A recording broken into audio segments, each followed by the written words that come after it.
Well, really, in the good old boy South, she's on the Mount Rushmore with Bear Bryant. That's quite an accomplishment. It's a hell of an accomplishment. It really is. And you know, if you look at Adolph Rupp at Kentucky, or you can look at, you can go to Bobby Bowden, Florida State, or Pat Summitt. These are not always geographically ideal. They're not rich communities. It is always a willful human being that forges a dynasty on perseverance, critics, some limitations. What Pat Summitt did, women's basketball, I mean, you can make some arguments. She's the most important coach in NCAA history. Women's basketball was not on the map. She made it in many instances now. We've got a women's Final Four. It is profitable in some universities. I would argue, men's football aside, men's and women's basketball are driving often athletic departments. Listen to what the names you just rattled off. Bear Bryant, I'll throw John Wooden into the mix. You can go out to North Carolina, people think of Dean Smith. She's the first woman's coach. When you think of a major school, you think of her first. You could throw her in there with Indiana, Bob Knight, things like that. Pat Summitt blazed an amazing trail, took advantage of Title IX, but I'm not sure if we have taken advantage of Title IX when we look at this.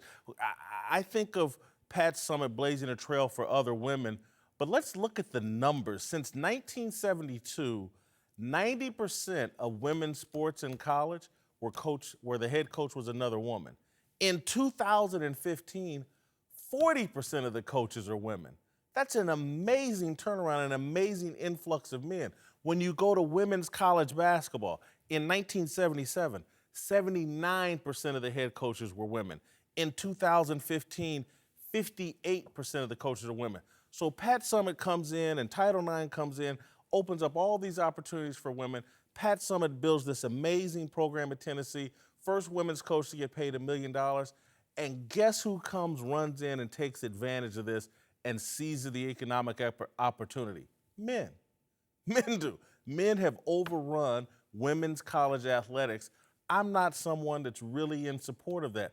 I think these opportunities that were brought on by Pat Summitt, Marion Washington at Kansas, Kim Mulkey at Baylor, these opportunities should be given to other women's coaches.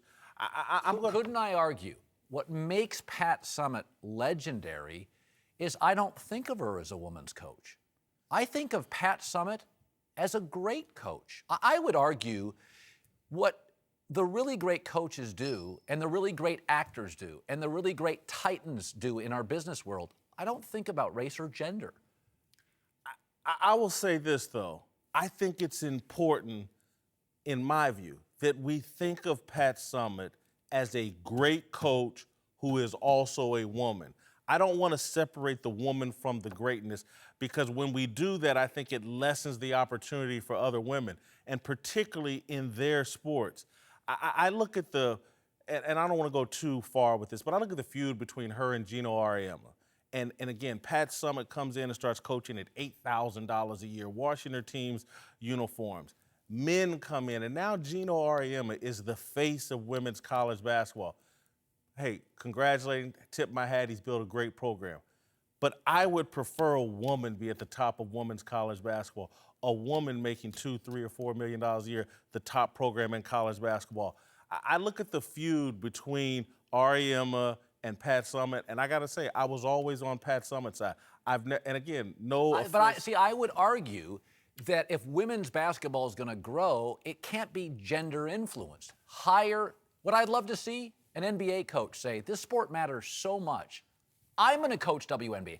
I'm going to coach Tennessee or UConn.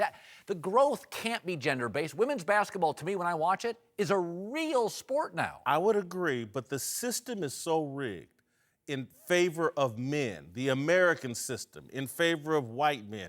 It's so rigged that sometimes we have to ensure those opportunities for women and other minorities. Look, when Pat Summitt and Gino Auriemma really fell out and they ended the rivalry, Tennessee did, Pat Summitt did, it was over a recruiting incident with Maya Moore and ESPN and her getting a visit. That's guys hooking up guys. And again, I'm not demonizing ESPN, but male executives hooking up Gino Auriemma, helping him with Maya Moore.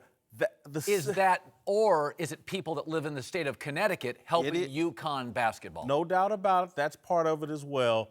But this system, rigged for men, we need to do some things to level the playing field. This Title IX thing was supposed to be creating opportunity for other women, and it has for the women playing the sports, but the people coaching, I don't think have been benefited as much as they should have.